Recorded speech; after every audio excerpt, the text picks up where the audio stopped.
Je pense aussi qu'aujourd'hui, les hommes ont un peu abandonné leur rôle, tant sur le plan spirituel. Parce que quand tu regardes bien direct là. Non mais oui, mais sincèrement, quand tu regardes bien les églises, Ouais. à 80-90%, il n'y a que des femmes dedans. Mm. Normalement, la Bible nous enseigne que c'est l'homme qui est le chef de la famille. Ça veut dire que lui aussi, il doit être un moteur sur le plan spirituel.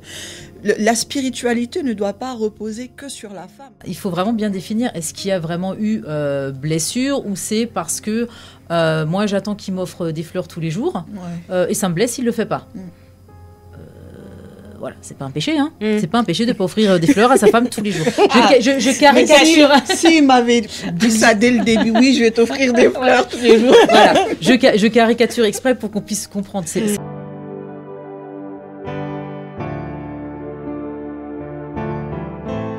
Bonjour à tous et bienvenue sur le podcast de la mission Zélé, les Lévites sur la fréquence.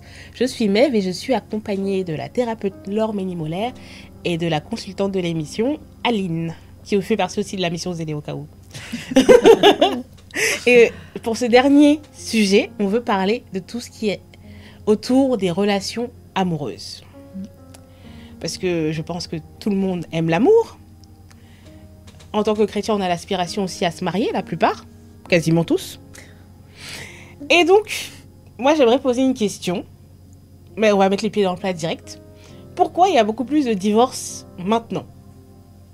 Alors c'est une très bonne question. Alors j'ai fait ma petite enquête aussi, Oui. Pour ne pas juste avoir mon propre avis. Tu peux commencer par ton avis. Mais il y a quand même toute une sociologie sur par rapport au divorce. Mm-hmm. Et il est vrai que le divorce a commencé à exploser dans les années 60, 70, avec l'émancipation de la femme. Mm-hmm. Donc il y avait aussi, on va dire, la facilité légale de divorcer. Je veux dire, on a cette possibilité-là, donc c'est une porte de sortie qui semble souvent bien plus facile. Ça, on l'avait déjà repéré parce qu'au XVIIIe siècle, pareil, ils avaient ouvert au divorce pour les femmes.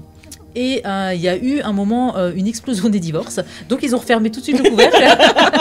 Et donc, ça prouve bien que quand on peut plus facilement divorcer, eh ben, on s'engouffre, on le fait, quoi.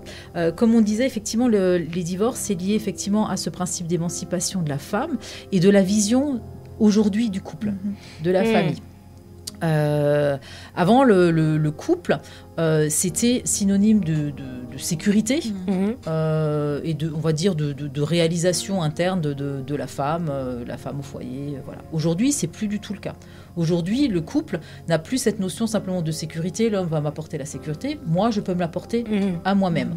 Donc, si l'homme avec lequel je suis ne m'apporte pas forcément, comme je l'entends, cette sécurité, ou peut paraître être un frein à mon épanouissement personnel, ben voilà, je vais divorcer, je vais pas forcément faire plus d'efforts, je vais aller voir si je peux trouver cet épanouissement personnel ailleurs. Voilà, il faut que maintenant, aujourd'hui, le couple, pour la femme, c'est quelque chose qui doit lui permettre de se développer personnellement. Ce qui n'était pas du tout le cas auparavant, ou qui était peut-être plus étouffé. Donc ça donne une sorte de déséquilibre. Alors que l'homme, lui, n'a pas ce même fonctionnement-là. Lui, le couple est toujours cet endroit sécure, cet endroit où il est bien, à la maison, mais il a encore toute son autre vie autour qui peut le satisfaire. C'est comme s'il était beaucoup plus scindé dans son fonctionnement. Il sectorise beaucoup plus. Alors que la femme, quand elle s'investit, alors je schématise, je dis pas que c'est tous les hommes comme ça, mais en gros, c'est un fonctionnement différent masculin et féminin, et la femme, elle a tendance à plus globaliser les choses. Quand elle fait, il faut que ce soit vraiment épanouissant dans tout, quoi. Et puis, elle est plus en attente aussi de l'investissement de l'homme aujourd'hui. Il faut que l'homme soit investi autrement, pas comme avant, autrement, à même niveau qu'elle, mais un investissement aussi émotionnel, pas forcément que dans le partage des tâches. Et l'homme, il ne fonctionne pas forcément comme ça. Et ça donne souvent des... Mais est-ce qu'on pourrait dire que du coup, dans la communauté chrétienne, c'est aussi ces mêmes problèmes-là qu'on retrouve même dans les autres mariages. Et c'est pour ça qu'il y en a beaucoup plus, parce que nous, on sait que par rapport à la parole, il y a certaines raisons pour lesquelles le divorce est reconnu aux yeux de Dieu. Et il y en a peu. Mais là, les gens, ils se disent, moi, j'en ai rien à faire puisque je me sens pas épanouie. Est-ce que ce sont les mêmes raisons qui poussent aussi ce nombre important de divorces ? Bien sûr. Et je pourrais même, c'est mon avis, mais je pense aussi qu'aujourd'hui, les hommes ont un peu abandonné leur rôle, tant sur le plan spirituel. Parce que quand tu regardes on y bien va direct là. Non mais oui, mais sincèrement, quand tu regardes bien les églises, Ouais. à 80-90%, il n'y a que des femmes dedans. Mm. Normalement, la Bible nous enseigne que c'est l'homme qui est le chef de la famille. Ça veut dire que lui aussi, il doit être un moteur sur le plan spirituel. La spiritualité ne doit pas reposer que sur la femme, tu vois. Mhm. Or, une maison où il n'y a pas assez de prière, où on n'est pas à la brèche, il y a forcément une faille qui est beaucoup plus importante. Mhm. Et les hommes aujourd'hui, j'ai l'impression qu'ils ont totalement abandonné leur rôle de chef de famille, de chef aussi spirituel, qui va emmener une dynamisme dans la famille pour pouvoir prier, pour pouvoir méditer, pour pouvoir faire tout ça. Ils ont totalement abandonné. Donc, où sont passés les hommes qui restent à la brèche pour leur famille ?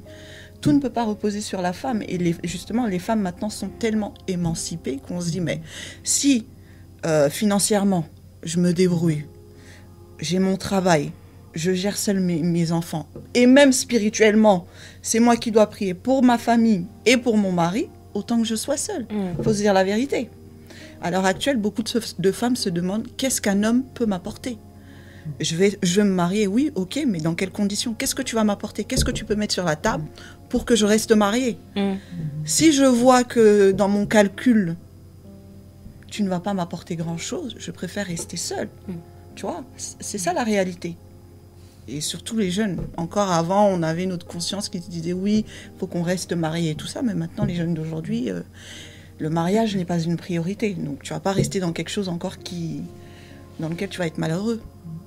Alors, je rebondis tout de suite sur ce que Aline a dit. Ouais. Je trouve que la phrase, c'est exactement ça. Je pense qu'on aborde le mariage en « qu'est-ce que l'autre peut m'apporter ?» Ouais. et pas, comme Dieu le conçoit, « qu'est-ce que moi, je peux apporter à l'autre ?» Et je pense qu'on a perdu l'essence même de ce que c'est que le mariage voulu par Dieu. Ouais.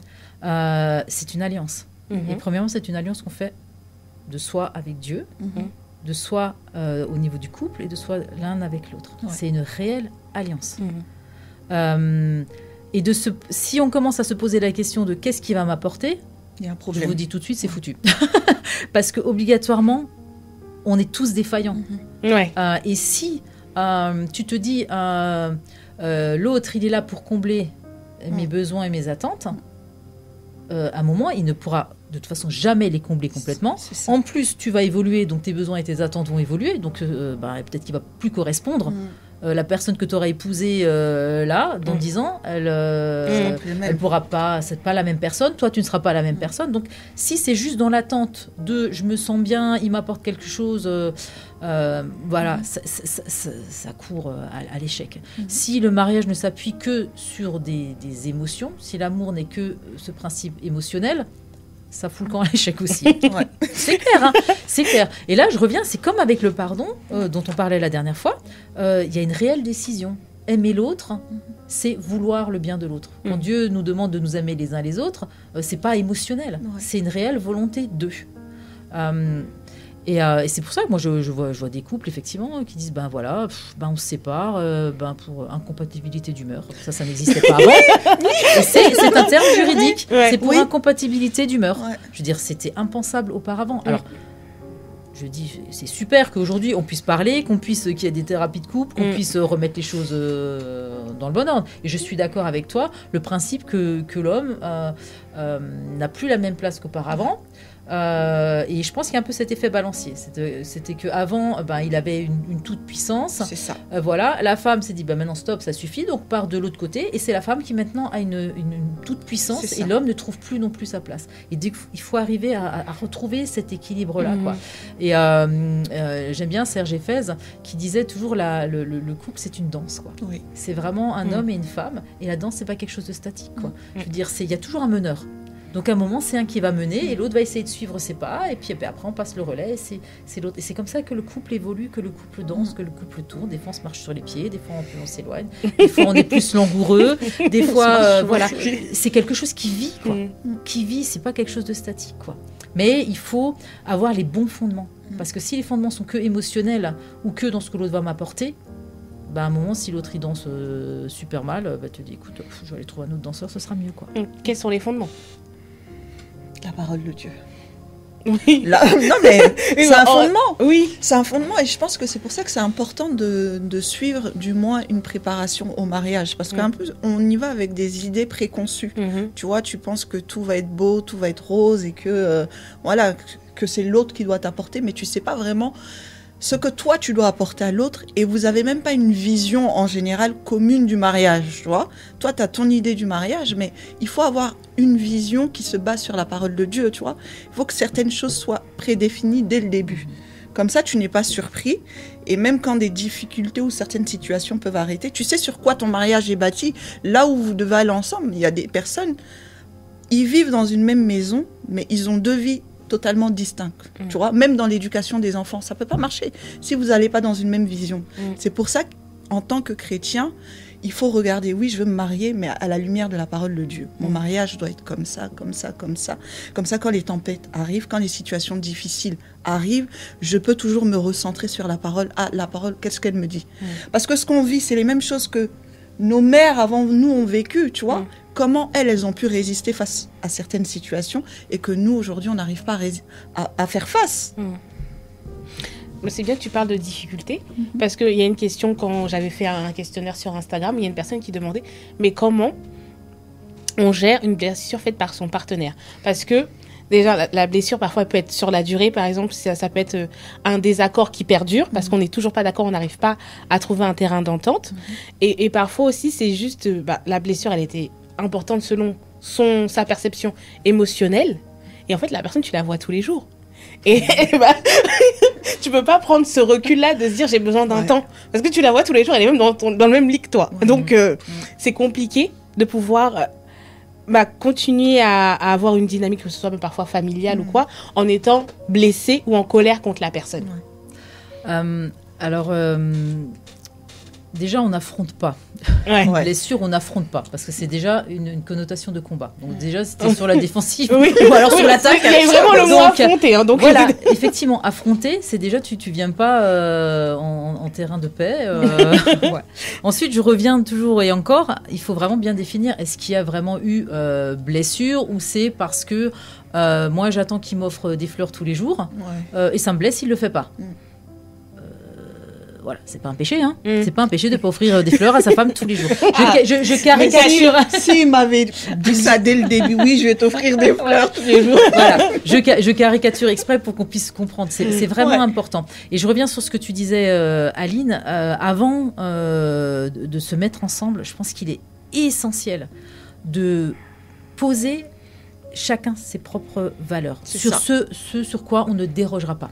C'est-à-dire que si vous avez le gars que vous aimez qui vous dit, je reprends toujours encore les grosses thématiques bien caricaturales, mais comme ça on peut comprendre, moi je veux pas d'enfants, et toi ton désir c'est d'avoir des enfants, et tu vas te dire ouais mais il va changer d'avis, et ben ça peut être une réelle source. Il faut vraiment que sur les choses qui soient essentielles pour toi, la manière de vivre, enfin voilà, j'en sais rien, le travail, est-ce que tu veux que ta femme elle ait une carrière, tu veux qu'elle reste à la maison, enfin voilà, plein de choses. Et ce sur quoi tu te dis, ok, je peux évoluer, je peux être souple, pour l'instant c'est mon avis aujourd'hui, voilà, mais c'est pas forcément ce qui me touche intrinsèquement. Donc ça déjà, il faut arriver à le poser. Et ensuite, la deuxième chose, on dit, ouais, des fois on n'est pas d'accord. Et je dis que c'est très bien. On ne peut pas être d'accord sur tout dans un couple. Donc ça, c'est une fausse croyance de croire que quand on s'aime, on est d'accord sur tout. C'est pour ça que je reviens sur le principe de qu'est-ce qui est important. Sur les choses importantes, il faut trouver vraiment ce terrain d'entente. Après, le reste, lui, il aime bleu, moi, j'aime vert. Est-ce que vraiment c'est important que on se dit on va faire du violet pour que ça fonctionne quoi. Pas forcément. Écoute, moi je te respecte dans le fait que tu aimes bleu, moi tu me respectes dans le fait que j'aime vert. Et voilà, et on trouve, on danse. Voilà. Et puis un jour ce sera peut-être bleu, un jour ce sera vert. Voilà. Mais je crois que c'est vraiment important de se dire c'est pas grave si on n'est pas d'accord. Et ça nourrit aussi le partage, ça nourrit la réflexion. Ça on n'est pas toujours d'accord avec tout le monde quoi. Et on a une arme très puissante qui s'appelle la prière. Donc sur certains sujets qui sont importants, quand l'un ou l'autre ne veut pas changer, mais que tu sais que c'est quelque chose d'important, confie à Dieu. Des fois, au lieu d'aller dans un combat, prie, fléchis tes genoux et puis tu dis Seigneur, il n'y a que toi qui peux convaincre. la personne, mon mari ou ma femme, sur cette situation-là et tout, agit, parle-lui pour qu'il puisse changer. Et Dieu, je pense que quand c'est quelque chose qui est important même pour Dieu, Dieu sait toucher le cœur de la personne mieux que nous-mêmes. Donc je pense qu'on oublie souvent l'arme que nous avons, qui est la prière. Et on veut aller forcément dans l'affrontement et c'est ce qui nous fait défaut. Et c'est le principe de l'alliance. Ouais. Dans un couple, il y a l'homme, la femme et il y a Dieu. Donc à un moment, quand Dieu il est là, il veut intervenir. Et on a appelé à une bénédiction le jour où on s'est mariés. C'est ça. Donc il faut aller chercher cette bénédiction. Ça, c'est hyper important. Et ensuite, je le redis, on ne peut pas changer l'autre. Si tu décides que ton mari, c'est un gros crétin et que tu veux qu'il change parce que ça ne te plaît pas, tu ne pourras pas le changer. La seule chose que tu peux faire, c'est te changer toi. Et ça va être toi de te positionner autrement et de te dire, peut-être de le voir autrement. Ou peut-être tout simplement d'agir autrement. Parce qu'il il se comporte comme un crétin parce que peut-être moi, je ne fais pas non plus des choses très safe, quoi. Ou correctement. C'est vraiment une remise en question. C'est le principe du système. On est tous les deux. Lui, je peux pas avoir le changer lui intrinsèquement, mais moi, je peux bouger dans le système. Et si moi, je bouge, l'autre personne obligatoirement va bouger. C'est physique. C'est la danse. C'est physique. Et on danse comme ça. D'accord. Et il y a eu aussi une autre question. Et là, c'était... pour les personnes justement qui n'ont pas grandi avec un modèle et qui ne savent pas ce que c'est le mariage. Même en ayant grandi avec un modèle, des fois on ne sait pas toujours ce que c'est que le mariage, mais ces personnes-là, elles sentent comme s'il y avait un manque chez eux parce que justement, j'ai pas eu d'exemple. Et elles se sentent pas... Et en fait, pour elles ont des lacunes dans les relations amoureuses parce qu'elles n'ont pas vu d'exemple. Est-ce que c'est réel ce qu'elles ressentent ou c'est une illusion et comment on peut pallier à ça? Alors, je pense pas que c'est une illusion. Effectivement, moi, une des premières choses que je demande aux gens quand j'ai un couple qui vient me voir, c'est comment vous avez vu vos parents? Quelle est l'image du couple qu'ils vous ont donné? Donc effectivement, tu vas aussi te construire en fonction de ça. On est d'accord. Maintenant, quand il y a... je dirais la nature a horreur du vide. C'est-à-dire qu'effectivement, il y a beaucoup de familles monoparentales aujourd'hui ou un parent absent. On peut avoir des tuteurs de résilience. On peut avoir d'autres personnes sur qui s'appuyer. Ça pourra être un oncle, ça pourra être une marraine qui a été hyper présente, voilà, ou un ami de la famille. Et ça, c'est pas le père ou la mère biologique, on est d'accord, celle qu'on aurait souhaité, qu'on pourrait trouver normale, mais il y a une possibilité de projeter, de se construire sur des personnes qu'on peut admirer. Et on le fait déjà tous naturellement, mais je veux dire, en tant qu'enfant, on a nos propres héros, on aimerait être comme ça, on va se nourrir de ça. Quand on est ado, ça va être les stars, et c'est ça. Donc il y a possibilité de se nourrir sur d'autres personnes. Et en plus, quand on est chrétien, je veux dire, on peut avoir vraiment... des bonnes personnes sur qui s'appuyer. Et comme tu dis, même, on peut avoir des parents qui physiquement sont là, mais qui ont été dans la négligence et qui n'ont pas du tout pris soin ou n'ont pas été des bons exemples. Donc il faut aller chercher ailleurs. Il ne faut pas rester dans ce côté victimisation de « j'ai pas eu, donc je sais pas, j'ai pas eu un père, donc obligatoirement je suis un mauvais père ». Ok, t'as pas eu de père. Mais alors, qu'est-ce que tu vas faire pour devenir un bon père? Qu'est-ce que tu vas mettre en place? Là, c'est le principe vraiment de responsabilisation. Voilà. Je suis d'accord, il faut se responsabiliser. Dernière question avant qu'on finisse cette série, et ça concerne toujours les relations amoureuses, c'est par rapport à la dépendance affective. Quels sont les signes de la dépendance affective? Parce que ça, c'est quelque chose qui crée des dégâts énormes dans les relations. C'est quelque chose qu'on entend énormément aujourd'hui. Ah oui, mais c'est réel. C'est un effet de mode ou... Non, alors je pense pas que ce soit un effet de mode. C'est comme on dit, voilà, d'un coup il y a plus de viols, plus de sinon on en parle. Voilà. Il y en a pas forcément plus, mais on le verbalise plus, c'est plus connu. Alors la définition vraiment de la dépendance affective, c'est une incapacité psychologique pour un individu à vivre sans l'approbation ou sans le jugement positif. C'est lourd. C'est exactement ça. C'est-à-dire que quand l'amour et l'estime de soi est totalement en dépendance des événements extérieurs. Donc tu ne vis que par le regard de l'autre. Donc la frontière, elle est fine parce qu'on a besoin du regard de l'autre. C'est le regard de notre mère qui va nous construire, après le regard des copains, après le regard du mari. Enfin voilà, on se construit sur le regard de l'autre. Mais là, tu n'existes pas sans que l'autre.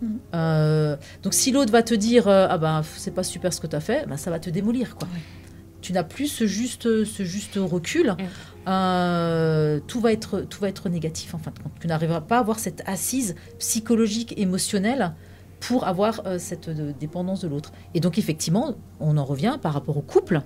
Dans cette dépendance affective, tu vas phagocyter l'autre, quoi.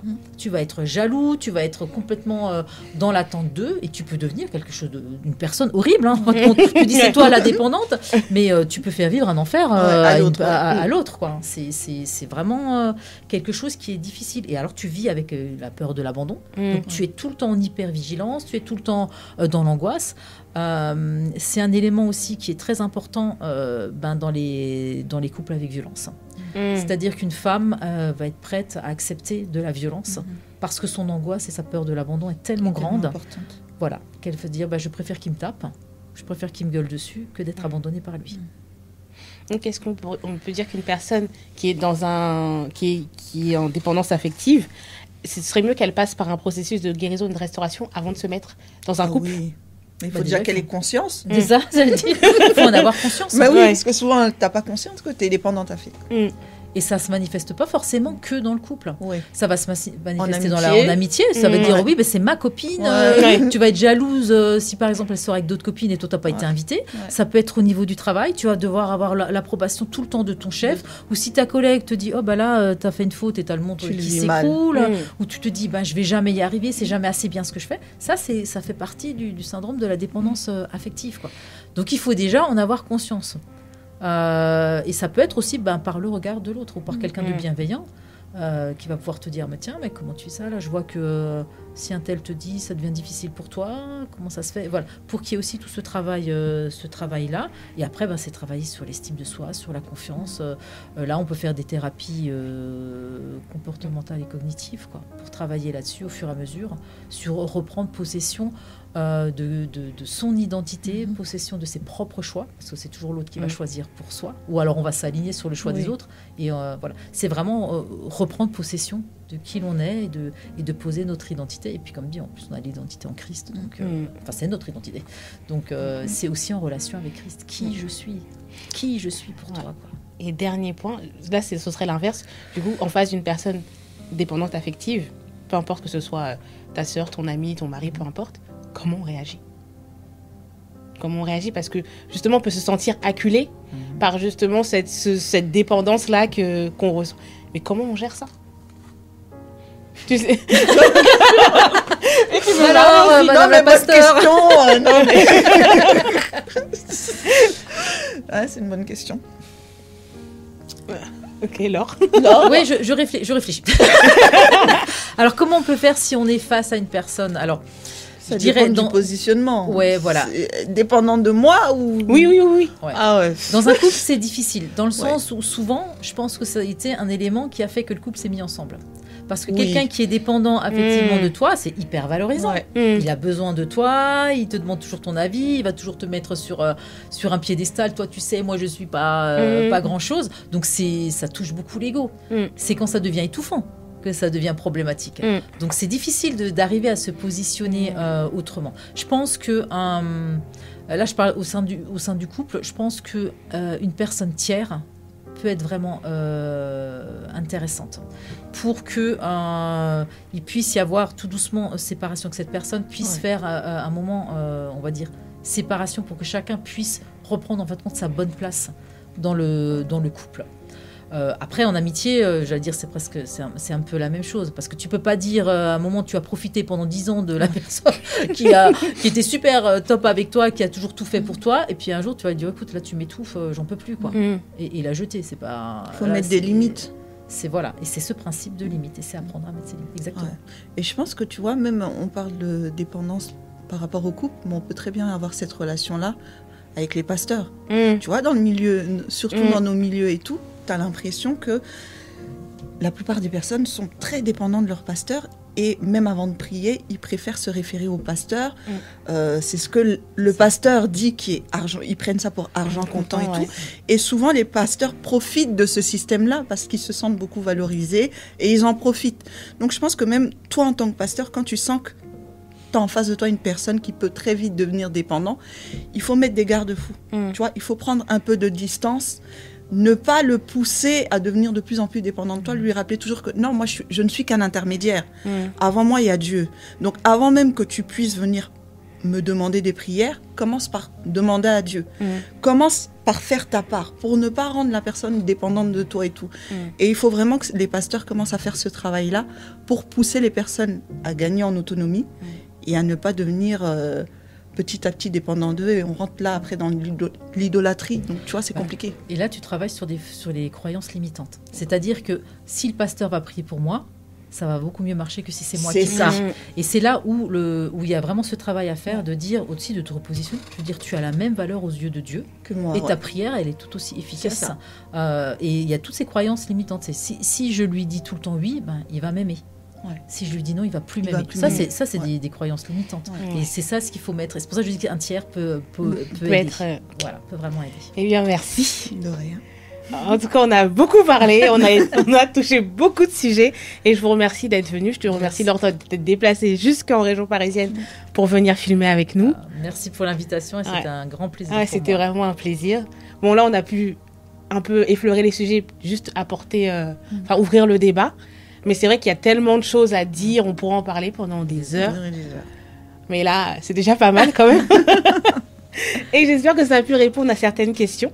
Et donc, si vous voulez revoir Laure, mettez des commentaires, posez plein de questions, comme ça on aura d'autres sujets encore à travailler.